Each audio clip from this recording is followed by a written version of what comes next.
A paz do Senhor para os irmãos, meu nome é Márcio Gomes, servo do Deus Altíssimo. Vou ler um texto aqui para os irmãos que fica em 2 Coríntios, capítulo 11, versículos número 23 em diante, onde fala da ceia do Senhor. Diz assim: Pois recebi do Senhor o que também vos entreguei, que o Senhor Jesus, na noite em que foi traído, tomou o pão e, tendo dado graça, partiu-lhes e disse: Esse é o meu corpo, que é dado em favor de vós. Fazei isso em memória de mim. Da mesma forma, depois da ceia, ele tomou o cálice e disse: Este é o cálice e a nova aliança do meu sangue. Façam isso sempre que o beberem em memória de mim. Porque sempre que comerem deste pão e beberem deste cálice, vocês anunciam a morte do Senhor até que ele venha. Portanto, todo aquele que comer o pão e beber o cálice do Senhor indignamente será culpado será culpado de pecar contra o corpo e o sangue do Senhor. Examine-se cada um a si mesmo, e então coma do pão e beba do cálice. Pois quem come e bebe sem discernir o corpo do Senhor, come e bebe para a sua própria condenação. Por isso não há entre vocês muitos fracos e doentes, e vários até que dormem? Mas se nós tivéssemos o cuidado de examinar nós mesmos, não receberíamos juízo. Quando, porém, somos julgados pelo Senhor, estamos sendo disciplinados para que não sejamos condenados com o mundo. Portanto, meus irmãos, quando vocês se reunirem para comer, esperem uns pelos outros. Se alguém estiver com fome, coma em casa, para que quando vocês se reunirem, isso não resulte em condenação. Quanto ao mais, quando eu for, lhes darei instruções. Quando eu estiver com vocês, lhes darei outras instruções. Meus irmãos, essa questão da ceia do Senhor é uma discussão que já vem muito antiga. Os reformadores, eles discordaram da Igreja Católica sobre a questão da transubstanciação. A Igreja Católica, ela crê que o pão e o vinho se transformam literalmente, o pão no corpo e o vinho no sangue de Cristo. Aí Lutero, ele veio trabalhar essa questão e trabalhou a questão da consubstanciação. Lutero vai dizer que o pão continua sendo pão e o vinho continua sendo vinho. Porém, Jesus se faz presente nos elementos. Essa é a consubstanciação. Aí Zwingli, ele vem trabalhar, ele trabalha que ele sai um pouco da consubstanciação e trabalha a questão memorial, como diz o texto. Fazer isso em memória de mim, em lembrança, lembrando do sacrifício. Então, Zwingli vem trabalhar essa questão que nós precisamos lembrar disso, fazer isso em memória de mim, ele vai dizer. Está aqui, e tendo dado graça, partiu, isso é o meu corpo, em favor de vocês. Façam isso, diz aqui, versículo 24, façam isso em memória de mim. Da mesma forma, depois da ceia, ele tomou o cálice e disse: Este é o cálice da nova aliança, do meu sangue. Façam isso sempre que beberem em memória de mim. Porque sempre que comerem deste pão e beberem deste cálice, vocês anunciam a morte do Senhor até que ele venha. Então, Zwingli vai trabalhar a questão do memorial. Mas eu acredito que Zwingli, ele não só é questão do memorial, não é simplesmente uma comemoração, uma lembrança. Havia algo espiritual na ceia do Senhor. Zwingli, eu acho que entendia isso, dessa espiritualidade, dessa bênção recebida por nós. Não pela ceia, não pelo o sacramento aqui da ceia, mas pelo sacrifício que Jesus fez naquela cruz do Calvário. Aí Calvino, ele não entendeu muito Zwingli, acho que ele não compreendeu muito, ele tem uma ideia, ele discordava de Zwingli, porque ele entendia que na visão de Zwingli era só o homem oferecendo algo para Deus. Não era Deus oferecendo algo para o homem. E Calvino entendia assim que a ceia, ela comunica uma bênção real de Deus ao homem. Eu não sei o que se passava na mente de Calvino, se Calvino entendia que quem participava da ceia naquele momento recebia essa bênção, ali naquele momento, ou essa bênção foi dada por nós, foi dada por Deus para nós, no sacrifício que Jesus fez na cruz. Eu acho que era essa a ideia de Calvino, que passava na cabeça dele. Mas na verdade eu entendo que tanto Zwingli como Calvino, nós que tinham basicamente a mesma visão. Né? Tem até algumas igrejas que os pastores não usam o termo fazer isso em memória de mim, não sei porquê. Tem dificuldade de usar esse termo, fazer isso em memória de mim. Eu acho que nós falamos em memória de mim, isso não significa que é só uma festividade, é só uma lembrança do sacrifício, não. Há algo espiritual, há algo especial no sacramento. Tanto porque o sacramento que a ceia é um sacramento, é uma ordenança para nós não só refletirmos sobre o sacrifício que Jesus fez naquela cruz, mas refletirmos sobre as bênçãos recebidas através desse sacrifício. E qual foi a bênção que nós recebemos através do sacrifício de Jesus? Foi a nossa salvação. A Bíblia diz que nós estávamos mortos, né, em pecados e delitos, todos pecaram, destituídos estão da glória de Deus.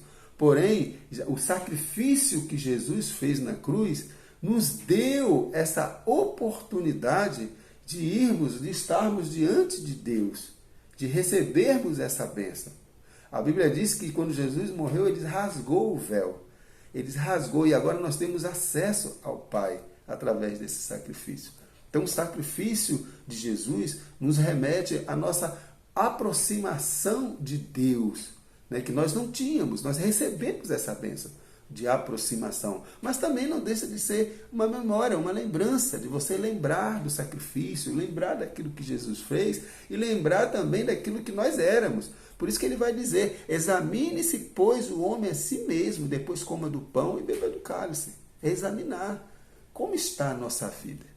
Como é que será que nós somos dignos de estar na presença do Senhor, de participarmos do sacramento?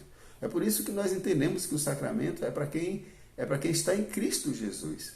Não é? Eu não estou dizendo que só pode participar da ceia aquele que não pecou, que não tem nenhum pecado. Até porque todos nós somos pecadores. Agora a ceia é um momento de nós refletirmos sobre as nossas falhas e os nossos erros e pedirmos perdão a Deus. Porque a palavra de Deus diz que se nós confessarmos os nossos pecados, Ele é fiel e justo para nos perdoar e nos purificar de toda injustiça. Por isso que Paulo vai dizer, mas aquele que come e bebe e sem discernir o corpo do Senhor, come e bebe para a sua própria condenação. Aquele que participa da ceia do Senhor, sem ter esse entendimento da minha responsabilidade, né?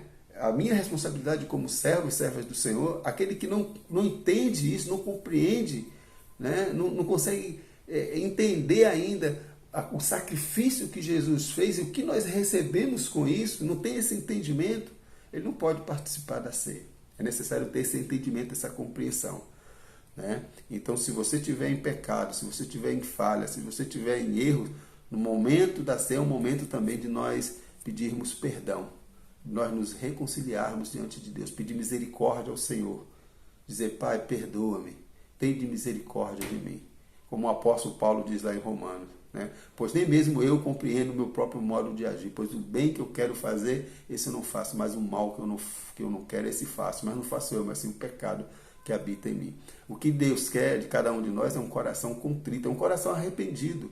Davi foi um homem segundo o coração de Deus, não porque ele não pecou, muito pelo contrário, mas porque ele reconhecia que era pecador. E o momento de ceia é o momento de nós reconhecermos que somos pecadores e que carecemos da glória e da graça do nosso Senhor e Salvador de Jesus Cristo. Porque aquele que está em Cristo, ele não tem prazer na prática do pecado.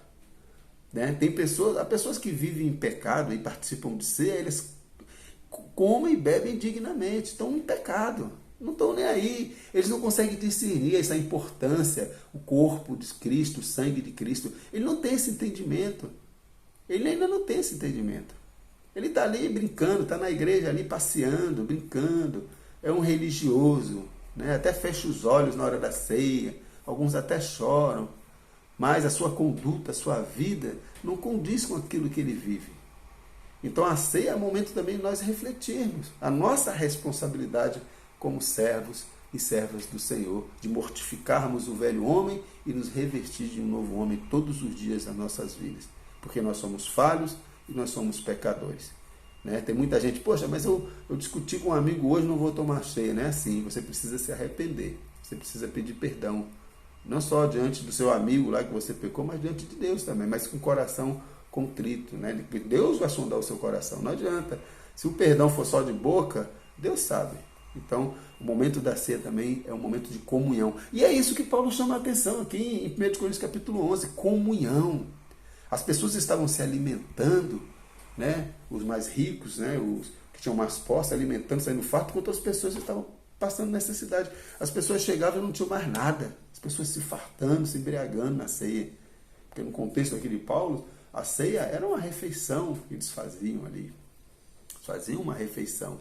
Então, assim, olha só que coisa horrível. E Paulo chama a atenção justamente para essa comunhão. E é isso que nós precisamos buscar. A ceia do Senhor, nós precisamos refletir também sobre a nossa comunhão com os homens e a nossa comunhão com Deus. Como está a minha vida e a sua vida com o nosso Senhor e Salvador, Jesus Cristo. Mas eu louvo a Deus, porque está aqui no versículo 31. Mas se nós tivéssemos o cuidado de examinar nós mesmos, ó, o que o apóstolo Paulo diz, não receberíamos juízo. Ó, se nós tivéssemos cuidado de examinar nós mesmos, não receberíamos o juízo. Quando, porém, somos julgados pelo Senhor, estamos sendo disciplinados para que não sejamos condenados com o mundo. Ele está falando aqui para a igreja, ele está falando para os salvos aqui, né? Porque se nós julgássemos a nós mesmos, não seríamos julgados. Mas como estamos julgados, somos disciplinados aí pelo Senhor para não sermos condenados com o mundo. Então você que é salvo em Cristo Jesus, você que nasceu de novo, né? E anda, né, desagradando a Deus, fazendo coisas que desagradam a Deus, a disciplina vai vir, a correção vai vir, né? E ai daquele, né, cair nas mãos do Senhor. O Senhor vai te disciplinar, o Senhor vai te corrigir. Por isso há muitos fracos e doentes, e muitos até que dormem. Que Deus tenha misericórdia da minha vida e da sua vida. E que a graça do nosso Senhor Jesus Cristo e o amor de Deus e as doces consolações do Espírito Santo estejam presentes na minha vida e na sua vida. Em nome de Jesus. Fique na paz.